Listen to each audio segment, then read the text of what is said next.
Hey, it is your buddy, Peace and Harmony with you here today. Much love going out to the empowered harmonizers. I am excited for today's video content, and this is to address a series of questions that viewers have asked through the comment section of the website. And before we get started, I want to give a huge shout out to those of you who have recently contributed and donated to the channel. Thank you so much for stepping up your game, getting some skin in it, and making a commitment to your betterment, to your improvement, to your healing, and working through really some very painful, confusing, and discouraging relationship issues with people who have been toxic, manipulative, might have a personality disorder, and who have made a really deleterious effect or detriment to your life, and you're really trying to pick up the pieces. So thank you so much for your donations and your support. I have received a number of inquiries as to where to donate. There's a little donate now button on the homepage, and it does help keep the channel alive. It keeps me inspired to be bringing the content because it lets me know that we are providing a service of value for you. And that is the whole goal and intention of the channel, is to provide some resources, tools, and results to help you sort through some very difficult and painful relationship issues. Oftentimes that we cannot get help through just speaking with like a psychologist, a general, medical doctor, a friend, a family member. Sometimes they don't really get it, or like they don't want to hear about it. They feel that they're brought down. They don't want to hear about this, or they don't know how to help you. So it's the whole goal and intention and focus of the channel is to help viewers who have encountered that. And I want to zoom in and focus in on a great viewer question, and that was really to look at the sexual relations or intimacy with a narcissist, with a cluster B. And really, for that fact, we're going to also address that with someone who is psychopathic as well. When we look at the cluster B personality types, we're dealing with someone really who has a pathological sense of self-importance and an empathy impairment. In other words, they're not really interested or find important in the feelings, needs, wishes, and desires of another. And when we take that understanding and look at the dynamics of a intimate relationship, a close physical relationship, a romantic relationship with these types of people, oftentimes it has the appearance or reward or dopamine or pleasure, pleasure, oxytocin, chemicals that come with being infatuated or in love with somebody, but oftentimes that masks the understanding that this is oftentimes on a very superficial level. So one gets really addicted to this chemical high of maybe it will work, maybe it won't. And to have that juxtaposition of really the intimacy, which is more the physical component versus and not always inclusive of the emotional component. So just when we talk about lust and physical sexual desire or physical sexual attraction, we really compare that to intimacy. We really need to understand the exchange or interplay between these two components. And intimacy comes with really a kind of emotional transparency, a spiritual nakedness between people. And that needs to be understood, that you are safe and you trust, yet there's this feeling of desire, of you complete me, and I feel this amorous connection.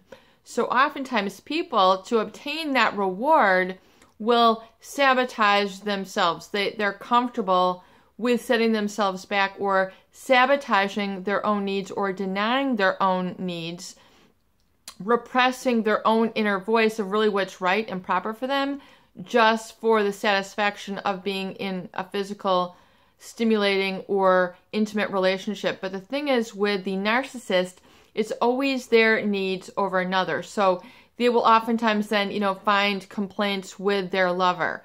You are too predictable. You are too this. You are too that. You need to be more this. So the focus is always on a blame shift to the other one in the partnership, why you're not making things interesting, or you're not enough here, or look at that person there. So there's always kind of this sneaky feeling that you are not good enough, you're not attractive enough, you're not strong enough, you're not muscular enough if you're a guy, if, you haven't given me enough, you haven't provided me enough, you haven't picked me up. There's always, it can go for both sexes, for male and female, as well as those who are homosexual.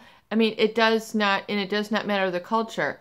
Usually the narcissist is the one who's going to then find complaints with their partner.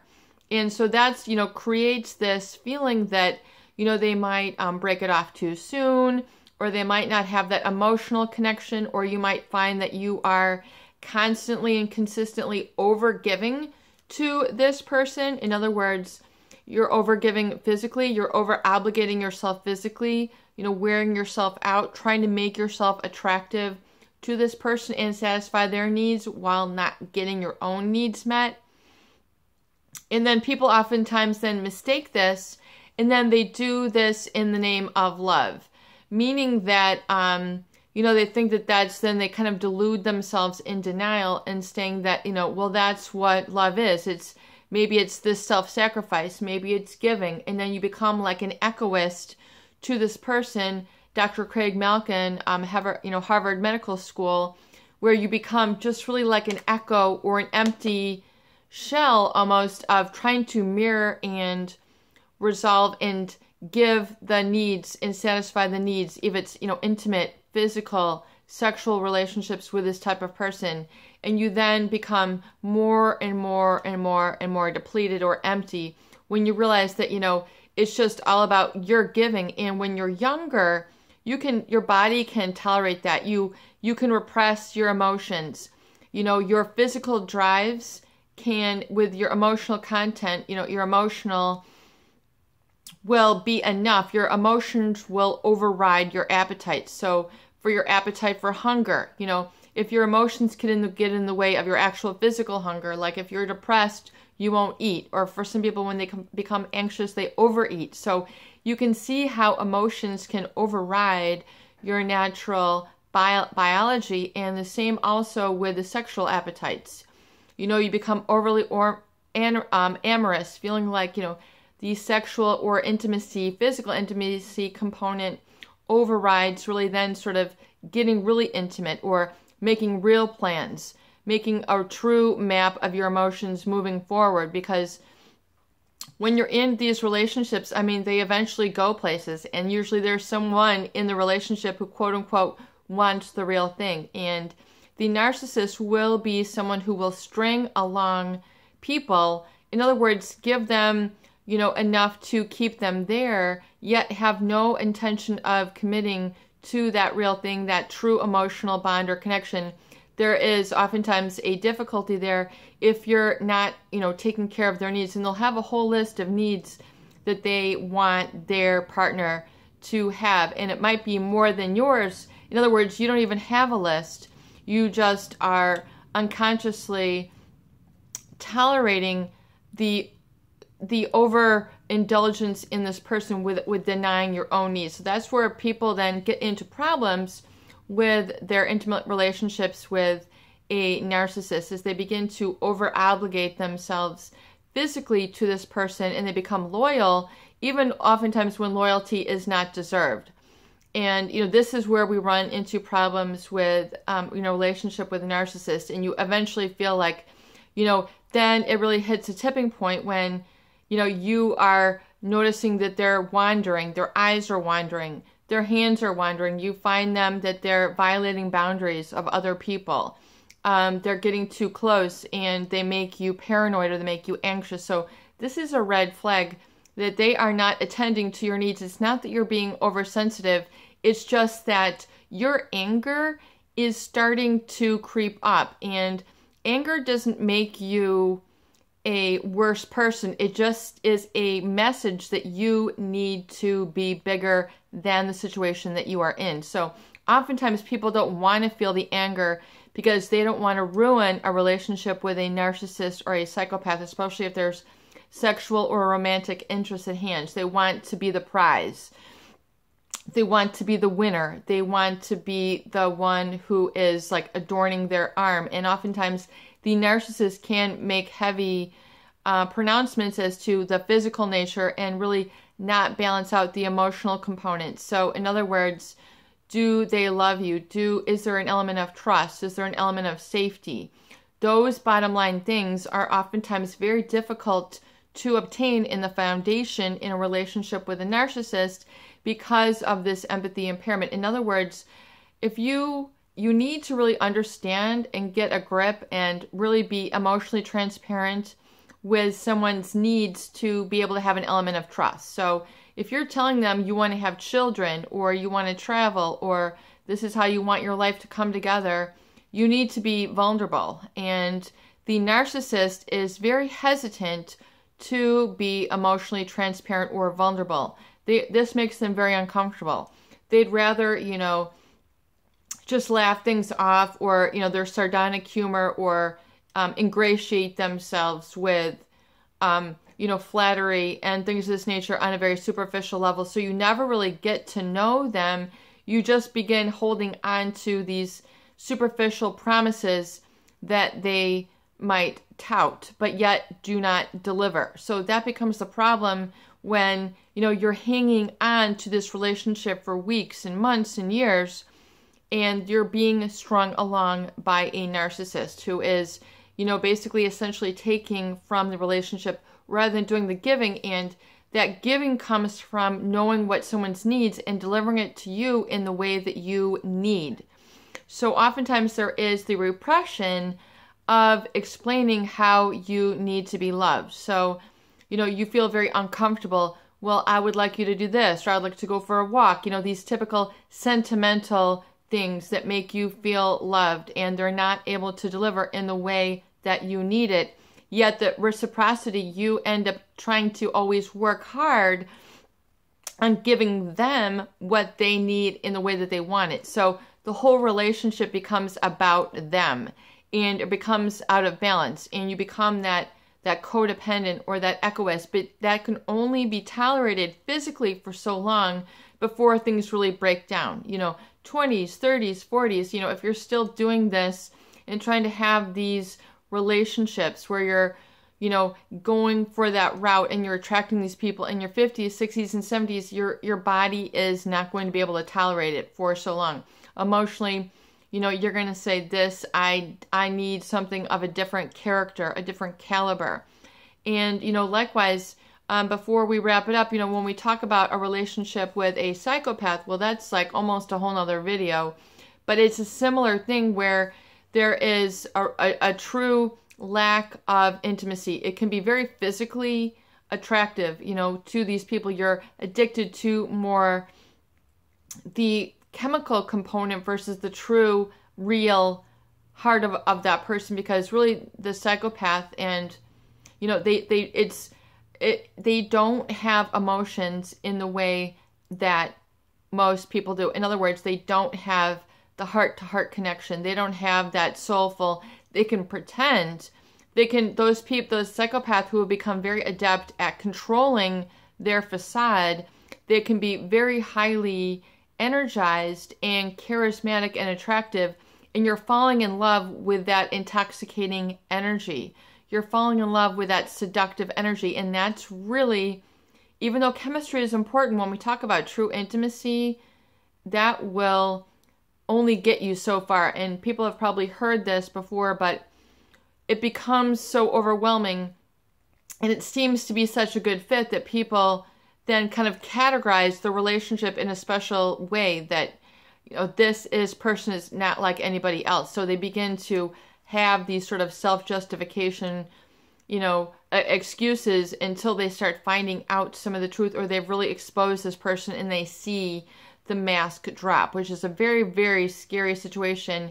And to be really misled and duped for so long, it can be really just like a drop from a huge cliff. I mean, you just wonder, you feel very, very terrified and like you've hit a rock bottom emotionally where, you don't connect to your own values in the same way anymore. And that's almost a whole nother video, but it's very important to understand what, your intimacy truly is and what that really accounts for. And if you've been on kind of a ride with this type of cluster B, consider it that. And then it's just like, have gratitude that you have your feet on the floor. You've landed on your feet. You've gone through some somersaults, some twists, some very slippery slopes, but yet you have arrived with your vision. And so you really need to be gentle with yourself and don't feel like you're not lovable or you're not attractive or you're not enough to anybody because you weren't able to keep it going through a relationship with a narcissist, because really you'll find that in their relationships or in their life history, but you should focus more on your own needs versus the narcissist or the cluster B of this person who kind of you've had destructive interactions with, or they haven't taken you to where you want to be. It hasn't emotionally mapped out for you. Realize that, their relationships are going to be very rocky and craggy. And even though this might be quote unquote enticing, seductive, exciting, that everything else doesn't seem to stimulate you or hit you in the same way, give it a chance. Give yourself a chance. But you need to give your own self, your own peace a chance to come and heal, because you're going to need to have that sort of feeling of wholeness and contentment and making yourself happy. It's an inside job when we talk about that. And realize that it's very dangerous to get involved with the understanding that there are people outside of me who are going to make me happy, because that does not work out. It has to be an inside job. It has to be felt, experienced, and maintained internally. And it can't be based on those moments of pleasure, because there's a great author called I think it's called The Seeds of Happiness. But and he talks, and I will get that for you, but it talks about how happiness is an internal state and pleasure is kind of like the momentary experience of maybe intimate relations or, having a good meal or this and this, those are moments of pleasure, but happiness is an internal job. It's an internal state. And it's an awareness and an understanding and a commitment, and it's a choice. And it's very difficult to choose happiness and choose unhappiness simultaneously. Abraham Lincoln, we're only as happy as we choose to be. It is a conscious choice, but it's a commitment to yourself and to your wholeness. Once you really grasp that, it makes a big difference. And you really want to kind of attain that state before you start getting involved in these romantic sexual relationships, because it can lead you off course, it can lead you astray, and then it can ultimately make you feel very lost, depleted, and empty. So really kind of weigh your options and really give yourself a chance to come into your wholeness first, and don't become seduced or don't put so much weight on that aspect of the relationship. You might need to make those internal adjustments in order to really see, okay, it's not all about that. There's more at play here. And getting to know that about yourself is crucial, important, and highly recommended through that mindfulness technique, the recovery date, the pages that we write, the automatic writing, the recovery pages in the recovery journal, the recovery gift. All these things show you what you really want, who you really are, and what is able to be sustained. And that really comes from your unconscious, which comes from the real authentic you, once you let go of all those defense mechanisms that are keeping you hitched and attracted oftentimes to the wrong things or for the wrong reasons. This is your buddy, Peace and Harmony, with you here today. And I hope that these videos do help. Please share and please subscribe for more great tools, videos, discussion, and support.